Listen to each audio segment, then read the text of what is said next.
Alright, so today we're going to be checking out the Swift tracer unit by T238.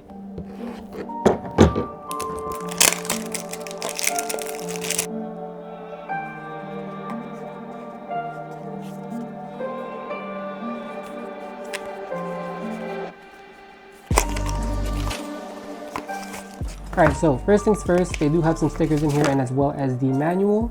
Not just the manual, but it's also a colored manual. That's always a bonus. It's easier to read. It's not all black and white, so you don't get tunnel vision and all these words. We've also got an adapter. We do have an Allen key and as well as a grub screw that I will show you guys how to put on after. And last but not least, we do have the Type-C USB, really tiny Type-C USB charger. Alright, so onto the tracer. It is housed with some bubble wrap. So looking here, I did get the gray version. They have three colors. They have gray, brown, and green. I really wish they came out with a black, as it's more of a standard color for a lot of people. But nonetheless, gray still looks good. The dimensions for this tracer unit is 63 millimeters by 24 millimeters by 37 millimeters. The inner dimension is 9 millimeters. The weight is 87 grams. The max RPS this thing can output at is 50 rounds per second. The endurance for this is about 40,000 shots per charge, with a battery of 600 milliamp, using a Type-C interface with a charging time of 60 minutes. All right, so let's go ahead and grab a replica. This one I'm going to be choosing the Narvik SSP5 as it's just closer to me. What you will need for this is you will need to grab the Allen key that it came with, as well as the little grub screw that it came with. Be very careful. It does not look like they put an extra one in the box, so do not lose this, because this is what you need to tighten that tracer straight.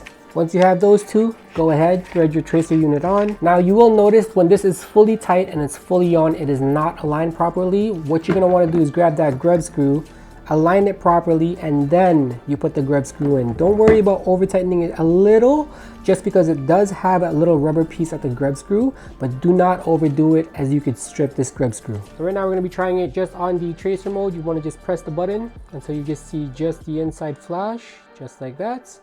We're going to put in a mag.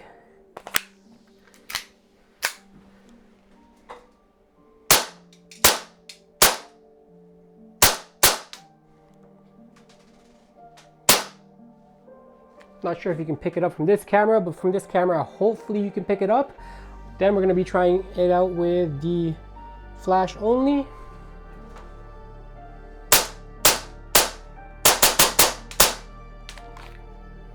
And then we're going to try it out with the flash, muzzle flash, and the tracer combined.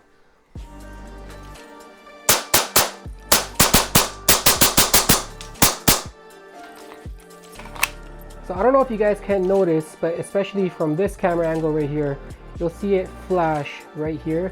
Now on their website, it shows green and red. I'm not sure if that's just a battery indicator. If it is, that's fantastic, because as many of you guys know, from this pistol right here, I don't have any front iron sights, and that actually does support as a front iron sight right here. And if I can see that in the dark, just, you know, just towards me, that would be fantastic for me to actually just aim on something. So comparison to other tracer units out there that is, you know, in this similar looks category, the T238 definitely is almost roughly about the same size as the E-Shooter one that I have right here, the Flare Cube Mono.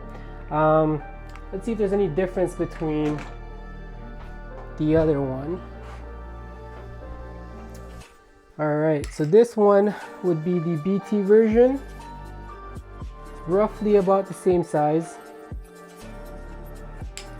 If you guys are interested in purchasing this tracer, I'm gonna leave a link down below. The price is $46.80 USD, I believe. They have three different colors. They have brown, gray, and green, which is one that I have. It would be the gray version. If you guys are interested, there is no black version. I'm sorry, I know it does from different angles look black, but here you guys can see the gray. Anyways guys, if you guys like this video, leave a like. Peace.